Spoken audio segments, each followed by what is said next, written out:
advisors have simply said is that we are going to take media as it comes, and if media is operating basically as a talk radio format, then that's one thing, and if it's operating as a news outlet, then that's another. But it's not something I'm losing a lot of sleep over. The White House says it's at war with Fox News, and President Obama, as you can see there, isn't pulling any punches. Conservatives are crying that it's un-American to attack a news organization. I don't think the president is attacking the news. If you need proof, take a look at this clip from Media Matters.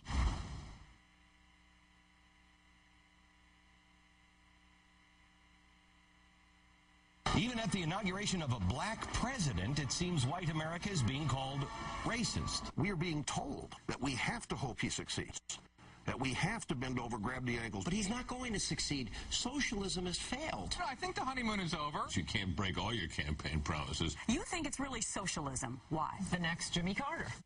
Barack Obama was elected mostly by black, racist, and white guilty people. End of capitalism as we know it, Bill of 2009. We're starting to look at fascism. Closer towards socialism? Closer to communism. How do you quantify whether or not your country is socialist? Dangerously like socialized medicine. It sure feels like open season on capitalism in D.C. Well, the president pitches and the Dow dies. Sounds like the honeymoon is over. I feel like President Obama is just saying, you know what? I've got that $3.5 trillion budget that we're doing. We're celebrating the first 100 days of Barack Obama's 100 tenure. days of America going down the drain. Well, what he did by talking to Hugo Chavez and embracing him and fist bumping and making lovey-dovey in the hotel, and God knows what went on behind closed doors. We have a president whose foreign policy can only be described as anti-American. The enemy is not only in the gates, they're inside the house. Now, all of that before the White House responded. Joining me now is filmmaker Robert Greenwald. He directed the landmark documentary Outfoxed. Mr. Greenwald, we've known that Fox has been like this for a long time, but is this a game changer for maybe even more material now that the White House is on the offensive, calling them out? What do you think? Well, I think it's great that the White House has called them out. It's exciting. We should all get up and cheer and thank them for doing it. Because remember, Ed, the crucial thing with Fox News has always been not the people who watch Fox, but every other news organization except for yours that has in the past picked up the lies, picked up the distortions, and amplified the message that Fox is trying to drive out there. With the Obama administration calling them out, I hope and believe it will be harder for the other news organizations to play follow the leader. Do you think Fox News lies and misleads purposely? No, I don't think so. I know they do. They lie, they mislead, and they distort. It's not a question, and it's factual. Media Matters has made it clear. The News Hounds has made it clear. At our Fox Attacks Online, you can see it over and over and over again. And again, we must be very clear. This is not going after an individual reporter. This is an organization that in its DNA is committed to propaganda and one point of view and one point of view only. They had 22 different clips covering the health care debates. Every single one of those clips covered people who were opposed to health care reform. What about the news today that Roger Ailes has got his country club buddies trying to prod him along to encourage him to run for president?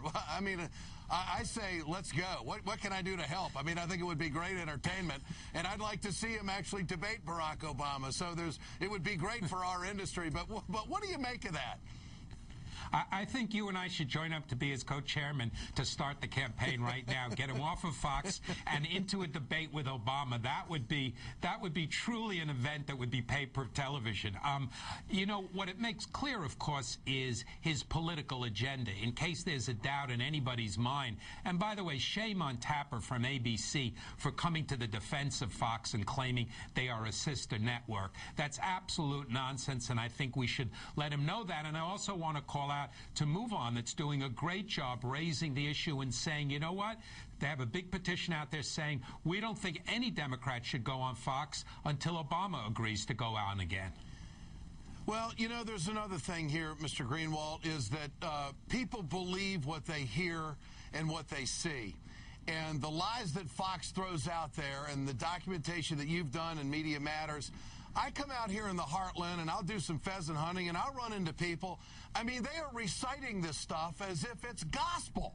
Like, well, I heard it on Fox. It must be true. I mean, look, you know, I don't come here on this program distorting anything, but if you don't believe or like what I say, you can obviously make a content judgment, but don't let me be your only source of information. Fox is just constantly driving home what they believe in, and they don't care about the facts. But the thing is, the consumption by some people out there who are just novice news consumers that catch a couple of minutes and then they drive it home between their ears like, well, gosh, that must be the way it is. What do you think the best way is to fight that? Have the White House come out and go after them big time? What do you think? Absolutely. I think the White House is doing the right thing because now there's a response. When people say, well, Fox News said, then we say yes. But the White House and others are very clear that Fox News is an arm of the conservative and the Republican Party. We never have had that before. You know, when we did the Fox film years ago, it was a dream that one day we would be hearing the president and his advisors talk this way. So I think we need to do everything we can. And again, Ed, I can't emphasize strongly enough, you know, the folks you may see when you're hunting, we may or may not be able to reach them, but we've got to be able to reach everyone else and the other news organizations and encourage them to stop and knock it off when they pick up a political propaganda talking point from Fox. Well, it's easier to do that than to read something. And I think one of the most troubling things in our society right now is that young people aren't reading the way past generations have, and we're losing our curiosity for what the truth is. And that's why folks like you and Media Matters have got to stay out there on the forefront. I appreciate your time, Mr. Greenwald. Thanks so much. Thank you.